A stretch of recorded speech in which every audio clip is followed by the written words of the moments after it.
પ્રણામ. Good morning મિત્રો. અગાઉ નાગરિકના વિભાગમાં આપણે પ્રકરણ 10 પૂર્ણ કર્યું, સરકારના અંગો. અને હવે પ્રકરણ 11, જેનો પહેલો ભાગ આજે આપણે શરૂ કરીએ છીએ. ભારતનું ન્યાયતંત્ર, આપણી ન્યાય વ્યવસ્થા, ન્યાયતંત્ર વિશે આપણે આ પ્રકરણમાં શીખવાનું છે, સમજવાનું છે. મિત્રો, 10મા ચેપ્ટરમાં એની પ્રસ્તાવનામાં આપણે સમજ્યા કે સરકારના 3 અંગો છે: ધારાસભા, કારોબારી અને ન્યાયતંત્ર. જેમાંથી 10મા પ્રકરણમાં આપણે 2 અંગો સંપૂર્ણપણે સમજી લીધા, અને ત્રીજું અંગ ન્યાયતંત્ર, જેના માટે આપણે આખું અલગથી પ્રકરણ અહીંયા શીખવાનું છે. તો પ્રસ્તાવનામાં આપણે ન્યાયતંત્રનું સ્વરૂપ સમજીએ. ભારતીય ન્યાય વ્યવસ્થા, ભારતનું ન્યાયતંત્ર કેવી રીતે ગોઠવાયેલું છે. તો સંઘ સરકારના 2 અંગો ધારાસભા અને કારોબારીનો આપણે અભ્યાસ 10મા પ્રકરણમાં કર્યો. હવે ત્યારબાદ ત્રીજું અંગ એટલે ન્યાયતંત્ર, સ્વતંત્ર, નિષ્પક્ષ અને સળંગ, એક સૂત્રી એવું વિશિષ્ટ અંગ એટલે ન્યાયતંત્ર, જે વિશે આપણે આ પ્રકરણમાં અભ્યાસ કરવાના છીએ. તો મિત્રો, સંપૂર્ણ પ્રકરણ સમજતા પહેલા આપણે ન્યાયતંત્રનું સ્વરૂપ સમજવું પડે. પ્રકરણ 8માં આપણે ભારતીય ન્યાયતંત્ર વિશે એક મુદ્દો આવ્યો હતો કે સ્વતંત્ર, નિષ્પક્ષ અને તટસ્થ ન્યાયતંત્ર. સાથે સાથે એક બીજું પણ બંધારણીય લક્ષણ આવ્યું હતું, અદાલતી સમીક્ષા. બંધારણીય સમીક્ષા કોણ કરે? તો ન્યાયતંત્ર. તો જોઈએ આપણે ન્યાયતંત્રનું સ્વરૂપ. ભારતની સંઘીય રાજ્ય પદ્ધતિ. પ્રકરણ 8માં આપણે શીખ્યા કે ભારત સંઘ રાજ્ય છે, રાજ્યોનું બનેલું સંઘ છે. તે રીતે સમગ્ર દેશમાં એક જ સોપાનબદ્ધ, સળંગ અને એક સૂત્રીય ન્યાય પદ્ધતિ છે. એક જ સૂત્રમાં સળંગ અને સોપાનબદ્ધ. જેને સરળતાથી સમજવા માટે અહીંયા આપણને પિરામિડ સ્વરૂપની આકૃતિ આપેલી છે, એના ઉપરથી આપણે સમજીએ. તો ભારતના ન્યાયતંત્રની વ્યવસ્થા સુગ્રથિત પિરામિડ સ્વરૂપની જોવા મળે છે, ટોચથી લઈ અને તળિયા સુધી. આપણે ત્યાં એક સૂત્રી ન્યાયતંત્રની રચના કરવામાં આવી છે, એક જ સૂત્રમાં. તે મુજબ કેન્દ્ર કક્ષાએ ટોચ પર સર્વોચ્ચ અદાલત એટલે કે સુપ્રીમ કોર્ટ હોય છે. સૌથી ટોચ ઉપર ભારતીય ન્યાયતંત્રમાં કોનો સમાવેશ થાય છે? તો સર્વોચ્ચ અદાલતનો, સુપ્રીમ કોર્ટનો, કેન્દ્ર કક્ષાએ. જ્યારે રાજ્ય કક્ષાએ મધ્યમાં વડી અદાલત એટલે કે હાઈકોર્ટ, હાઈકોર્ટ કહેવાય વડી અદાલત, અને તેના તાબા હેઠળ જિલ્લા કક્ષાએ અને તાલુકા કક્ષાએ સ્થાનિક અદાલતો આવેલી છે, જેને આપણે સ્થાનિક અદાલતો કહીએ. અથવા પ્રકરણમાં એક શબ્દ આવવાનો છે, નીચલી અદાલતો પણ કહેવાય, તાબાની અદાલતો. તાબા હેઠળની વિશિષ્ટ અદાલતો, ટ્રાયલ કોર્ટો, એ ઉપરાંત જુદા જુદા હેતુઓ માટે રચવામાં આવેલી ટ્રિબ્યુનલો, જેમ કે પાણી પંચ, તો પાણીની વ્યવસ્થા માટેના ટ્રિબ્યુનલ હોય, વિદ્યાર્થીઓ માટેના ટ્રિબ્યુનલ હોય, મહિલા સુરક્ષા માટેના ટ્રિબ્યુનલ હોય, કે પછી મજૂરો માટેના ટ્રિબ્યુનલ હોય. તો એ મુજબ આ પ્રમાણે એક સુગ્રથિત અને સળંગ વ્યવસ્થા આપણા ભારતીય ન્યાયતંત્રમાં આપણે તૈયાર કરી છે. સ્વતંત્ર, નિષ્પક્ષ અને સળંગ એક સૂત્રીય વ્યવસ્થા. એટલે જો વિધાનનો પ્રશ્ન આવે કે ભારતીય ન્યાયતંત્ર એક સૂત્રીય અને સળંગ ન્યાય વ્યવસ્થા છે, તો ત્યારે આપણે આ પ્રકરણની પ્રસ્તાવના સમજાવવાની થાય છે. 2 ગુણનો પ્રશ્ન છે. હવે 3 માર્ક્સનો પ્રશ્ન, ન્યાયતંત્રનું મહત્વ. મિત્રો, ન્યાયતંત્ર એ આપણા શાસન વ્યવસ્થામાં ખૂબ જ મહત્વની ભૂમિકા ભજવે છે. કેવી રીતે એ આપણે સમજીએ. 3 માર્ક્સનો પ્રશ્ન રહેશે. જોઈએ તો ભારતમાં નાગરિકોના હકોના રક્ષણ અને જતન કરવા, પહેલો મુદ્દો. ત્યાં આપણે જોયું હતું પ્રકરણ 8માં છેલ્લે, મૂળભૂત હક અને ફરજ. તો નાગરિકના હક, એનું રક્ષણ, એનું જતન કરવા માટે ન્યાયતંત્ર મહત્વનું છે. કેન્દ્ર અને રાજ્ય વચ્ચેના કે રાજ્ય વચ્ચેના કાર્ય વિભાજનને લગતી કોઈ વિસંવાદિતા સર્જાય તો તેના બંધારણીય જોગવાઈ મુજબ ઉકેલ લાવીને સમાધાન કરવા માટે સમવાય તંત્રમાં તટસ્થ અને નિષ્પક્ષ ન્યાયતંત્રની આવશ્યકતા છે. મિત્રો, આપણે પ્રકરણ 8માં સમજ્યા હતા સંઘ યાદી, રાજ્ય યાદી, સંયુક્ત યાદી, કાર્ય વિશ્લેષણ, સંઘ અને રાજ્ય વચ્ચેની સત્તાઓનું વિશ્લેષણ. પણ જો તેમ છતાં સંઘ અને રાજ્ય વચ્ચે કે પછી રાજ્ય વચ્ચે કોઈ વિસંવાદિતા સર્જાય છે, કોઈ મતભેદ સર્જાય છે, તો ત્યારે એનો બંધારણીય રીતે કેવી રીતે ઉકેલ લાવવો, બંધારણની જોગવાઈ મુજબ, એ માટે સમવાય તંત્રમાં તટસ્થ અને નિષ્પક્ષ ન્યાયતંત્ર ખૂબ મહત્વની ભૂમિકા ભજવે છે. બંધારણની સર્વોપરિતાને અસર ન થાય તેથી કોઈ કાયદાની કલમ કે જોગવાઈઓ બંધારણીય સુસંગતતા તપાસવા માટે, તેનું અર્થઘટન કરવા માટે ન્યાયતંત્ર મહત્વનું અંગ છે. હજી હમણાં જ આપણે વાત કરી કે કોઈ પણ બાબતની સમીક્ષા, બંધારણીય સમીક્ષા કરવી હોય, બંધારણની સર્વોપરિતાને ધ્યાનમાં રાખીને, કે પછી બંધારણીય કોઈ મુદ્દાની સુસંગતતા તપાસવી હોય, તો ત્યારે એ સત્તા ન્યાયતંત્રની છે. એ મહત્વનું કાર્ય કોણ કરે? તો ન્યાયતંત્ર. ત્રીજી એક મહત્વની બાબત, ધારાસભા અને કારોબારી દ્વારા બંધારણીય મર્યાદાઓનું ઉલ્લંઘન ન થાય તેની ચકાસણી કરવા માટે પણ ન્યાયતંત્ર એક આધારશિલા છે લોકશાહીની. ધારાસભાના જે આપણા પ્રતિનિધિઓ આપણે ચૂંટીએ છીએ, ધારાસભ્યો, કે પછી કારોબારીમાં જેમનો સમાવેશ થાય છે, એ પોતાની સત્તાનો દુરુપયોગ ન કરે કે મર્યાદાઓનું ઉલ્લંઘન ન કરે, તે માટેની ચકાસણી કરવા સ્વતંત્ર, તટસ્થ, નિષ્પક્ષ અને નિર્ભીક ન્યાયતંત્ર, જે લોકશાહીની આધારશિલા છે, લોકશાહીનો પાયો છે. ન્યાયની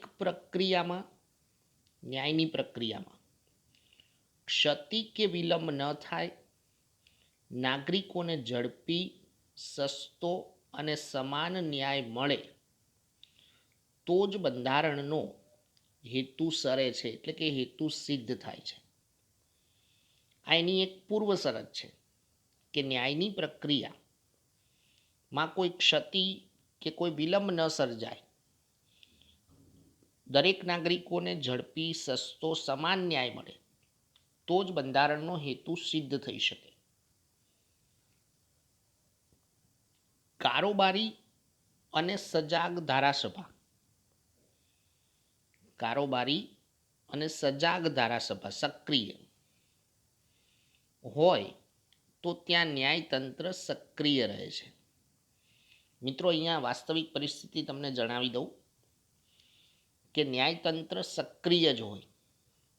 કારોબારી કે ધારાસભા કદાચ સજાગ હોય કે ન હોય, પણ ન્યાયતંત્ર હંમેશા સક્રિય હોય.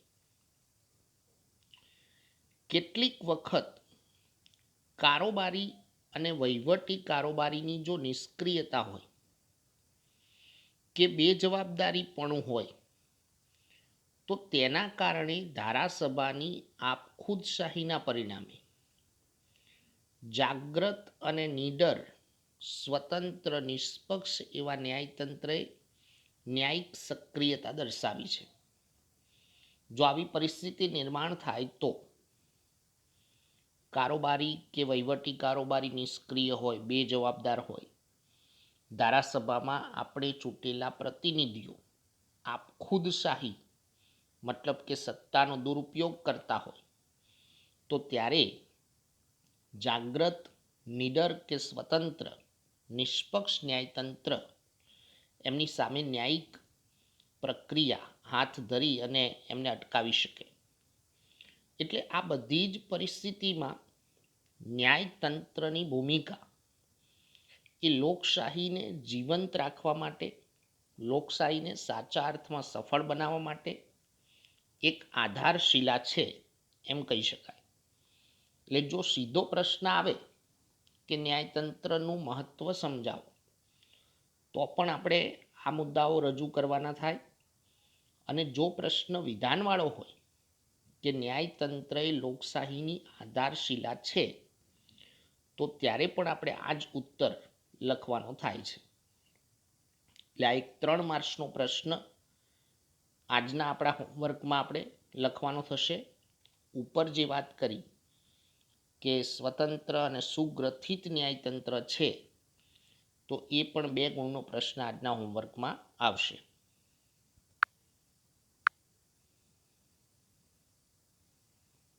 હવે મિત્રો, આપણા અભ્યાસમાં આપણે સૌથી પહેલાં સર્વોચ્ચ અદાલત, સુપ્રીમ કોર્ટથી આપણો અભ્યાસ શરૂ કરીએ.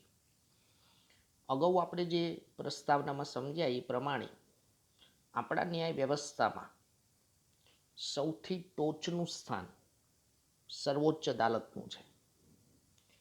એટલે થોડો વિસ્તૃત અભ્યાસ આપણે સર્વોચ્ચ અદાલત વિશે કરવાનો થાય છે. થોડી પ્રસ્તાવના સમજીએ તો દેશના ન્યાયતંત્રમાં તેના સૌથી ટોચના સ્થાને સર્વોચ્ચ અદાલત છે. ભારતીય બંધારણ મુજબ તે દેશની સર્વોચ્ચ ન્યાયિક સંસ્થા છે. મિત્રો, હેતુલક્ષી પ્રશ્નો માટે પણ આપણે વિશેષ ભાર મૂકવાના છીએ, કેમ કે હવે આ વર્ષની જે પરીક્ષા પદ્ધતિ છે એમાં હેતુલક્ષી પ્રશ્નો વધારે પૂછાવાના છે અગાઉના વર્ષ કરતાં. તેની બેઠક નવી દિલ્હીમાં છે, સર્વોચ્ચ અદાલતની. ભારતમાં આવેલી તમામ દીવાની અને ફોજદારી કોર્ટોએ સર્વોચ્ચ અદાલતના તાબા હેઠળ તેની સહાયમાં કામ કરવાનું હોય છે. એટલે કે સુપ્રીમ કોર્ટની નીચે આવેલી તમામ દીવાની અને ફોજદારી કોર્ટો એ સર્વોચ્ચ અદાલતના તાબા હેઠળ છે, તેની સહાયમાં કામ કરવાનું છે. સર્વોચ્ચ અદાલતમાં એક મુખ્ય ન્યાયમૂર્તિ એટલે કોર્ટ ઓફ જસ્ટિસ, એક મુખ્ય ન્યાયમૂર્તિ અને એ ઉપરાંત 28 ન્યાયાધીશોની જોગવાઈ કરવામાં આવી છે.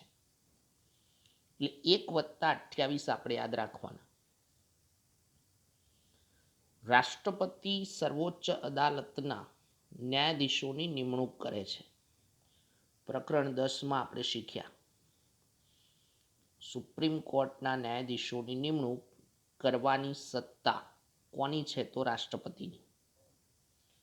સર્વોચ્ચ અદાલતના ન્યાયાધીશોની સંખ્યામાં સંસદ ફેરફાર કરે છે. પરંતુ જો રાષ્ટ્રપતિને એમ લાગે કે સર્વોચ્ચ અદાલતમાં ન્યાયિક કાર્યવાહીનો બોજો વધી ગયો છે, તો તેઓ બંધારણીય સત્તા મુજબ એડહોક ન્યાયાધીશોની નિમણૂક કરી શકે છે. મિત્રો, જૂના અભ્યાસક્રમમાં 25 ન્યાયાધીશોની જોગવાઈ હતી. નવી જોગવાઈ મુજબ એક ન્યાયમૂર્તિ અને તેની સાથે 28 ન્યાયાધીશોની જોગવાઈ થયેલી છે. સાથે સાથે અહીંયા જે વાત કરીએ કે જો સર્વોચ્ચ અદાલતમાં ન્યાયિક એટલે કે ન્યાય વ્યવસ્થાનો તેની કાર્યવાહીનો બોજો વધી ગયો હોય તો બંધારણીય સત્તા મુજબ રાષ્ટ્રપતિ એડહોક ન્યાયાધીશોની નિમણૂક કરી શકે છે. કેટલાક સમય સુધી સર્વોચ્ચ અદાલતના વરિષ્ઠ ન્યાયાધીશોની નિમણૂક શ્રેયાંતા એટલે કે સિનિયોરિટીના ધોરણે થાય છે. જે વરિષ્ઠ ન્યાયાધીશો છે એમની નિમણૂક સિનિયોરિટીના ધોરણે થાય.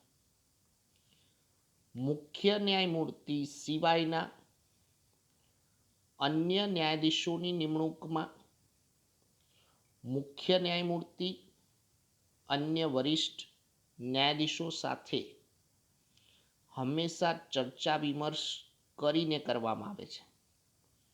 મુખ્ય ન્યાયાધીશો કે મુખ્ય ન્યાયમૂર્તિ સિવાયના જે અન્ય ન્યાયાધીશોની નિમણૂક કરવામાં આવે એમાં મુખ્ય ન્યાયમૂર્તિ વરિષ્ઠ ન્યાયાધીશો સાથે હંમેશા ચર્ચા વિચારણા કરે, ત્યાર પછી અન્ય ન્યાયાધીશોની નિમણૂક કરવામાં આવે.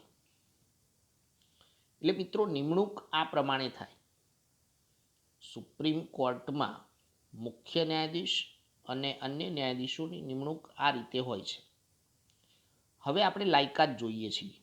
આ એક 2 ગુણનો ટુકડો પૂરો થયો. હવે સર્વોચ્ચ અદાલતના ન્યાયાધીશની લાયકાત.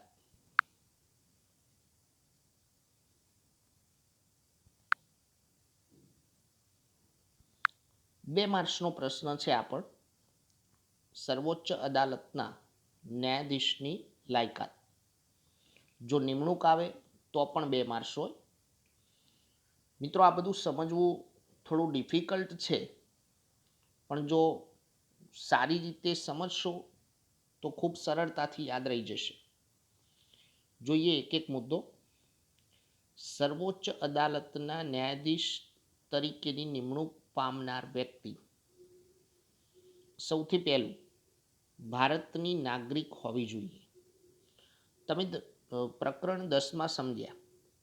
લોકસભા, રાજ્યસભા, વિધાનસભા, વિધાન પરિષદ કે કોઈ પણ હોદ્દો હોય, રાષ્ટ્રપતિ હોય, રાજ્યપાલ હોય, તો ત્યારે આ લાયકાત એ કોમન લાયકાત છે કે દરેકમાં આ લાયકાત પહેલી હોય જ.